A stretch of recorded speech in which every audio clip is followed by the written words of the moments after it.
So today I want to talk about being an adult. And for those who do not know what that means, it simply is all about being the first child, first daughter, particularly in the family or in the home.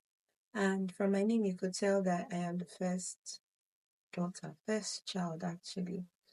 And although I have wanted to make this video for all first daughters, I have had a rethink because of the experience I had with a bike man whose bike reported a few days ago. We were engaged in a conversation, and I got to find out that he was, or he is the first. And he went on and on about the responsibility, the role. And I was like, oh, this actually relates to something I would love to talk about, something I had planned to talk about.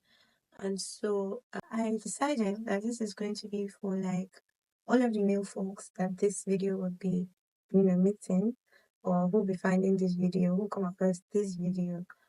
I feel like the male folks have been taught to bottle up their feelings and, conceal their emotions so much that they don't get to speak about stuff like this. And so I decided to be their mouthpiece. yeah. Um, yeah. So can we officially start this video with me saying that we were made leaders without our consent?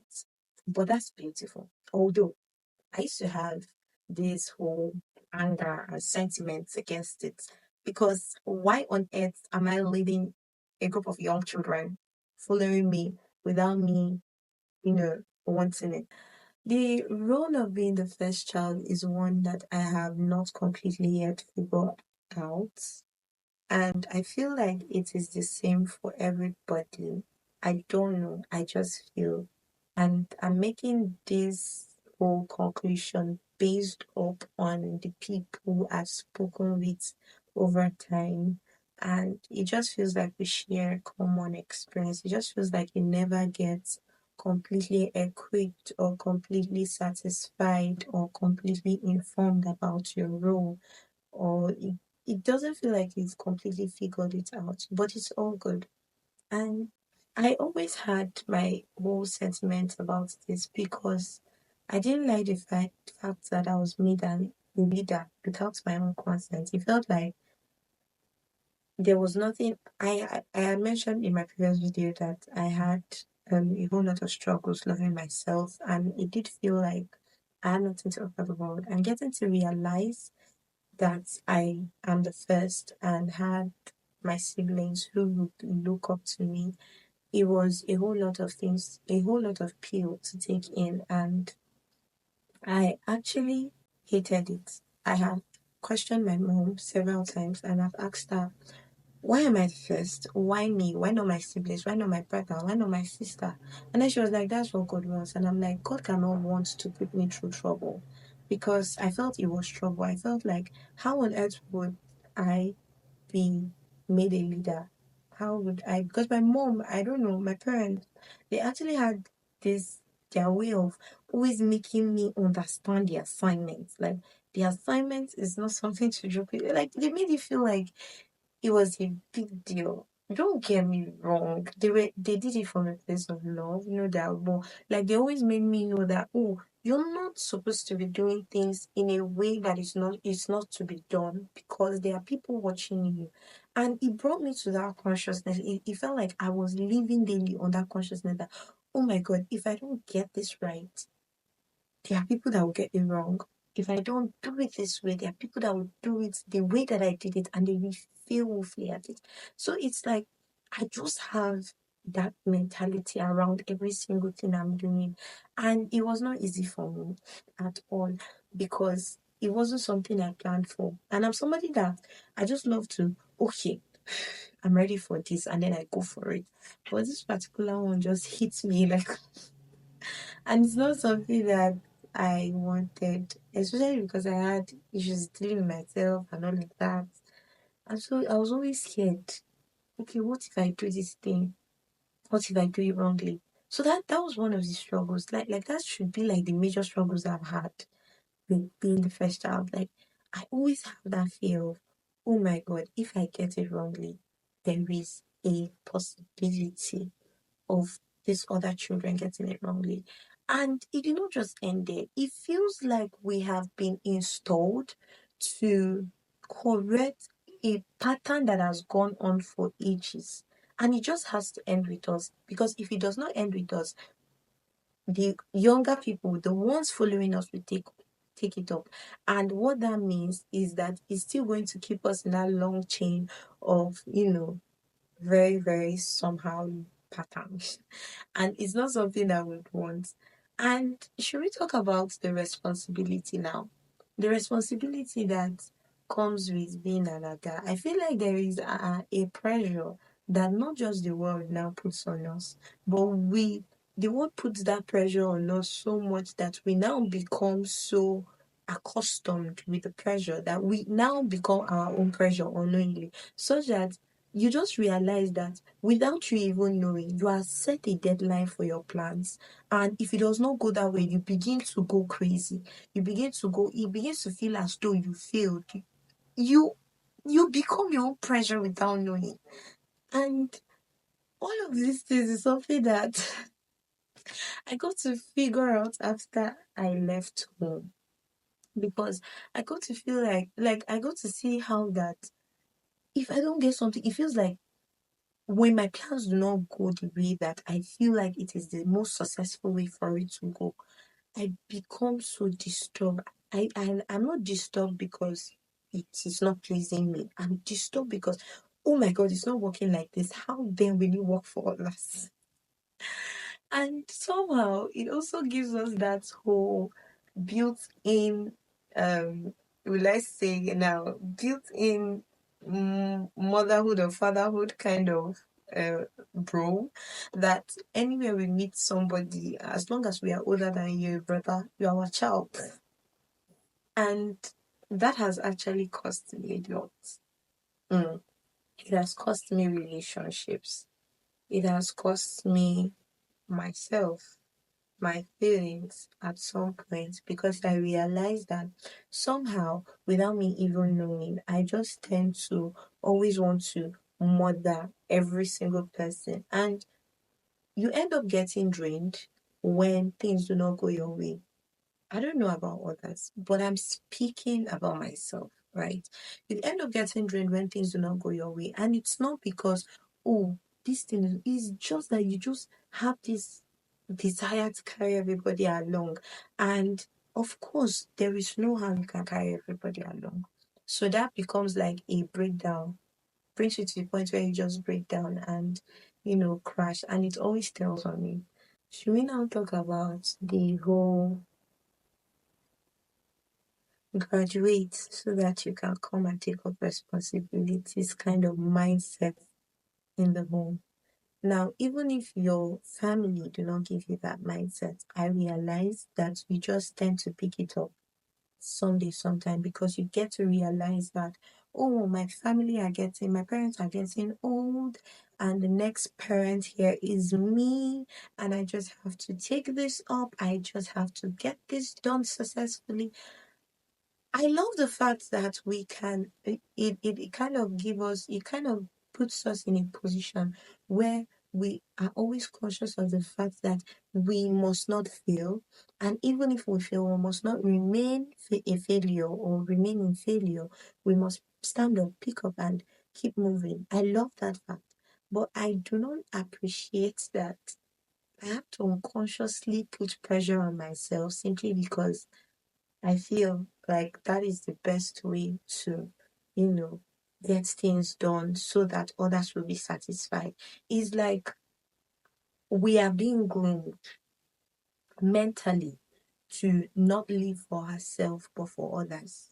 And I understand that you have when you are one who is responsible for a whole lot of things, you do not just live for yourself, but you also live for those responsibilities, or you live to take care of those responsibilities, which is fine.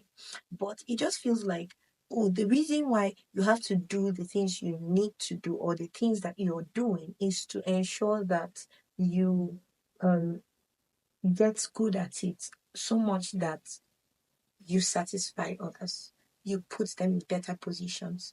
And at some point, I got to sit down and think, and I'm like, okay, what do I actually want to do? Because over time, I have thought about it. I have grown and groomed myself into, oh my God, what do I want to do? What do I want to see? How do I speak to people? And what exactly do I need to do in a way that will keep me positioned well enough not to fail so that I can take care of this? It feels like that mentality of, oh my God, there is a family to cater for, or there are young ones who are watching you, is always there, which is good. Don't get me wrong, it is perfectly good. But I feel like because of how our environment and the culture has shaped our mentality, it is more of a war to ourselves than it is a yielding, you know, aid, right? It's more like it has it has kept us to actually be what we do not want to be, other than what we intend to be, if you get what I mean. It means that, like, we, at the end of the day, because of all of this pressure and because of all of this, oh, oh, let's do this, let's do that, it wears us out so much that the things we fear not to become, we become it. And we end up not being that which we desire so much to be. And so the fear of this has actually brought me to actually seek God and pray, because I realized that there is something called the role of a firstborn. And if I follow the way the world system has crafted for me to follow it, it's actually going to wear me out. And me, I don't like stress. And noticing that I have already had stress growing up, I've stressed myself with hating myself, I've stressed myself. That will be something I'll talk about in another video. I stressed myself with hating myself, I stressed myself with a whole lot of things I've seen growing up that are shaping my mentality in a way that had kept me a prisoner of so many thoughts, right? I decided that the best thing for me to do, since I have this God, is to pray about it. And it was only when I prayed about it that I realized that the world system actually has its own knowledge, its own wisdom, its own mentality around every single thing. And until we see God, that is the only way we'll be able to have the veil taken off our eyes for us to see the distinction. Now, the role of being a firstborn is not a burden. I have learned this after praying and seeking God on it. It is more of a building, God's system of building to for you to take over the world in a way that He has designed for you to. But when you do not see, due to the whole traumas and societal this and all that, you tend to see it more as a body, but it is not a body. The reason why you are a firstborn is not for you to grow up, get a go to school, graduate, get a job, and take care of your siblings. Is that the destinies of your siblings have been, you know, have been planned by God, and you have been given like a light. I think I watched a movie, Show Me Scene, and it's just this particular scene now that I want to use. There was a man who had like a lamb, and his eyes was he had blindfolds on, and the other people he was leading, the other children he was leading, had blindfolds on too. And when it was only when like the lady had to like take the blindfold off his eyes by the help of God that he was able to now see the path, because she was trying to tell him, oh, take this path, take this path. He was not seeing it. It was until the blindfold was taken off his eyes that he was able to see the path and lead those children there. I feel like that is actually what the role of the firstborn entails, is that you have been placed by God to lead these people, to lead the people that come after you by the loins of your parent, by the loins of your father. And you cannot just lead them when you yourself have a blindfold over your eyes. Is that you lead them according to the direction they should go, you having the light and you seeing the path, right? So what that means is that it is more like me being a light bearer and a pattern, or you know the way scripture says, looking up to Jesus. Now Jesus Jesus is the perfect example for a firstborn. Now we look up to Jesus, right? And he takes us through the paths that pleases the heart of the Father. That is the way that you should like you should take them through the path of the Father, the designated path of the Father. Because your parents, I'm sorry to say this, but your parents are to just put like the first the first the basics. They are like to give you the basics, right? If I can't say that, they are to give you the basics. But what you become is going to be based upon whether or not you follow the path they show you. And now this is also like what it seems like being the first one is that you are to also show them the basics. You have to show them not just the basics down, but a little bit of addition to what your parents have already shown. And they are to follow you. So imagine that you are a blind person. They used to say a blind man cannot lead other blind men because you will just fall into a dungeon, right? So I feel like that's the only responsibility or that's the only role we have been given that we never asked for, that we never applied for. And we never even had to say, oh, I don't want it, or yes, I want it. And when the whole reality of being the first began to set in, have I had to like accept it. It was like even when I didn't want to accept it, it still keeps coming, even till now. And although it's not, it's something that is a rule that I have not completely figured out. I'm just still learning, still trusting the Lord because sometimes I just want to be the last one. And then I'm seeing that I'm the first. But then I have learned over the years to stop eating the role and stop seeing it as a burden. And it's not something that happened at an instant. It's something that took time for me to begin to learn. I began to, with the help of the Holy Spirit, I currently see it more as a privilege than it being a burden. We were never prepared for it. We just came to the world and saw that, oh, this is the road we have to take. And I feel like it is something that has, you know, groomed us even without us knowing and kept us ready to face the world as it is. Because first off, I think for me, as someone being as a person who always wants to be ready for anything and just want to get my head set before I do a particular thing, before I go ahead with a certain decision and all, I just feel like this whole role just made me able to face the world and take it one step at a time as it comes. So this role is not something that we had asked for, but over the years I've learned that it has actually been a training ground to face the world as it is and as it always will be as it progresses. And it is more of a lesson, more of a training ground, more of God's enabling system and preparatory system for the world He's sending you to. And so you get to see that how well you deal with your siblings or your relationship with your siblings, or how well you are able to learn how to take over the responsibilities in the house as expected of you, is how well you do that is how well you tend to relate or respond to issues of life as it comes. I'm grateful that the life that's taken off my eyes. Again, I've not completely figured it out, but I'm just trusting God. I don't know, but like I feel like the world system already has this very strong mentality that has just that when you think about it, it seems to be more of a siege than a blessing that it is. And I'm just grateful to God that I'm seeing it as a blessing that it is. I'm still seeing it. I'm still being reformed. My mind is still being renewed towards that rule and towards everything that concerns this. If you have joined us to this point, if you have watched this video to this point, do well to subscribe. Click the notification button so that you can get notified whenever I drop a new video. And yes, do well to share as well. And until I drop my very next video, Kodi Kanya for